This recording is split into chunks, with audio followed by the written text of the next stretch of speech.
makes it mustahab or other than that.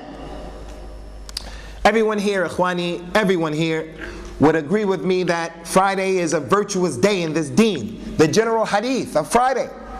The general of hadith on Friday established that he says, sallallahu alaihi wasallam, khayru yawm ittala'at fihi shams yawm al-jum'ah. The best day that the sun comes out during the course of the week is the Friday.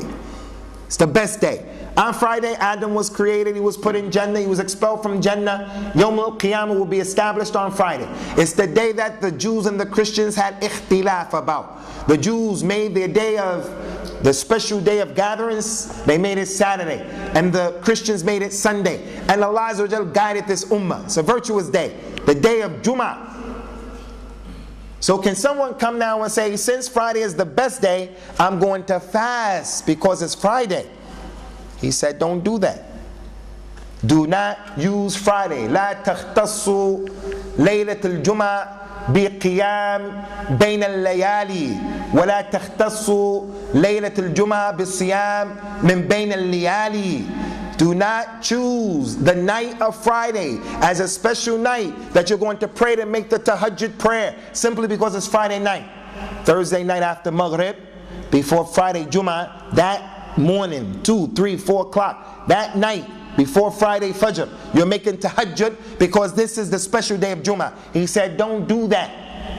And don't choose Jummah day as a day that you're going to fast. It's a special day, so I'm going to fast on this day. لا تصوموا يوم السبت إلا فيما افترض عليكم. Don't fast on the Saturday except what has been made an obligation upon you. So you can't fast Saturday because it's the day you're off of work. This is the day I don't work, so I'm going to fast Saturday. A narration that said, don't choose Saturday as a day that you're going to fast. When do you fast on Friday and when do you fast on Saturday?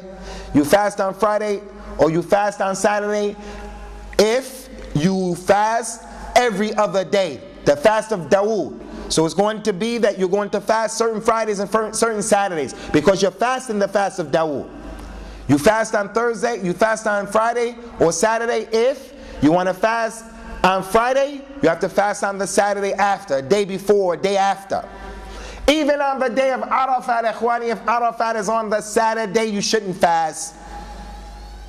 Only on the day that you normally fasted on that particular day because you fasted the Siyam of Dawood. Do not fast on Saturday. A clear hadith. لا تصوموا يوم السبت إلا فيما افترض عليكم. Don't choose the Saturday as the day to fast except on what is obligatory. The day of Jummah, the day of Ramadan. There are Saturdays that are an obligation. Outside of Ramadan, our wives are completing the days from last Ramadan, so she needs a whole week. So she fasts the whole week straight. It's permissible. This is permissible. So the point is, ikhwani, it's not permissible in the religion of Al-Islam to take something that is general and to make it specific. If we were allowed to do that, then we're going to open up the door for having innovations. Which brings me to the last point. Over the weekend, we gave some talks concerning the danger of al-iftiraq, being disunited, and the evil of not being united, and the prohibition of being disunited. And we explained that there is a difference between al-iftiraq and al-ikhtilaf. We went through that. In an issue like this, ikhwani, those from amongst you were students of knowledge. And we're all trying to be students of knowledge on some level. This hadith and this issue goes to show, as I mentioned earlier, this is an ikhtilaf in the ummah, akramakallah ya akhi, that does not require nor does it allow us to hate people based upon their practicing this particular innovation. The Muslims, barakallahu fikum, are not people who really understand the religion. And even if a person were to hear what I just said, he may not be convinced. He may say, Rasulullah sallallahu alaihi wasallam fasted the whole month. And in that whole month was the 15th of Shaban. So why and how should I spend the month in any way other than worshiping Allah Azza wa Jal? It only makes sense. That's what his Imam says. That's what his ijtihad led him to. That's not precision in the way that he thinks, because he should ask himself, did the companions do it? That's what it is, and that's what it means to be Salafi. Did the companions understand? And Al-Imam Al-Barbahari used to say, rahimahullah ta'ala, beware. Beware of every newly invented matter that comes to you, especially during your time. When something is introduced, you have to ask, is it something that the companions used to do and they were upon? If you find that they were, then take it and hold on to it. If you find that they were not upon it, then abandon it and beware of it. And then the evil of innovation is that every innovation, ikhwani, it starts off as being something small. First it starts off with the tabi'een from Sham.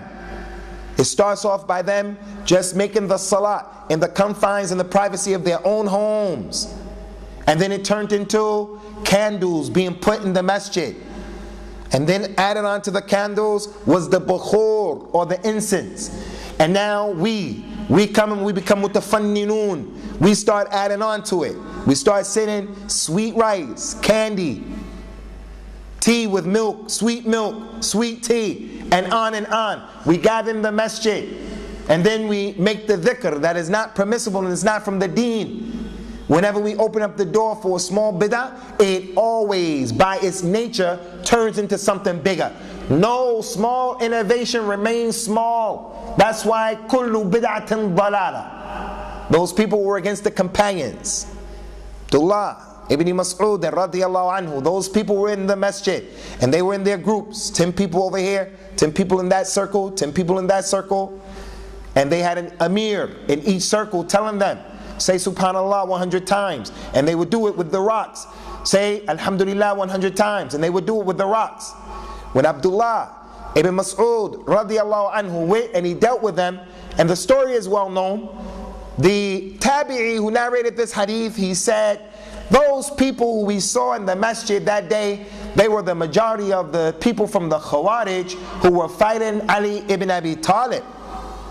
Those people thought that they can come and sit 10 people together in a halaqah, in a circle, and make a dhikr that was an innovation.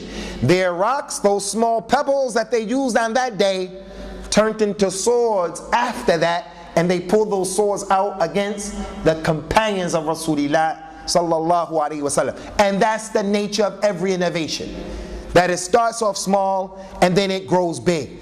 The nature of every innovation is that when you do an innovation, something from the sunnah is going to be lost. If you read the Quran in the month of Ramadan, and you don't have to read the Quran, you just want to follow the imam, and there's not a need for you to follow the imam. So you hold the mushaf.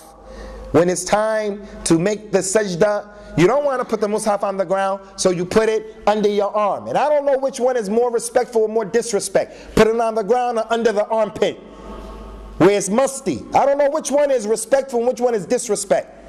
So when he puts it under his arm, he has to make sajda and he has to hold it under his arm. So he loses what? The sunnah of opening his arms, the sunnah of praying correctly. Every innovation is like that. That's the nature of innovation. Create the innovation, something from the sunnah will be lost in its place.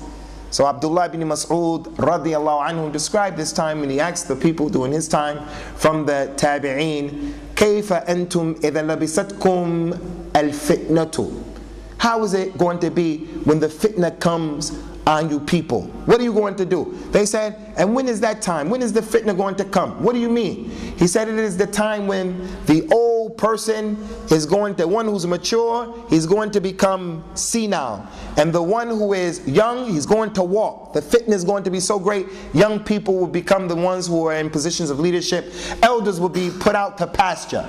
وَإِذَا تُرِكَ مِنْهُ شَيْءٍ قِيلَ تُرِكَتِ السُنَّةِ. And during the time of the fitna, if something is left, people stop doing a particular thing from the innovation, the people will say the sunnah has been lost. If the people stop doing Shab-e-barat, his relatives say this sunnah of al-Islam has been lost. So it's not permissible, ikhwani, the issue of the ibadat on this particular day, unless you were doing it just for the sake of doing it the correct way. Tonight, you normally don't get up for Laylatul-Qadr, and I'm telling you, you can't get up. La, you can get up tonight if you want to get up tonight.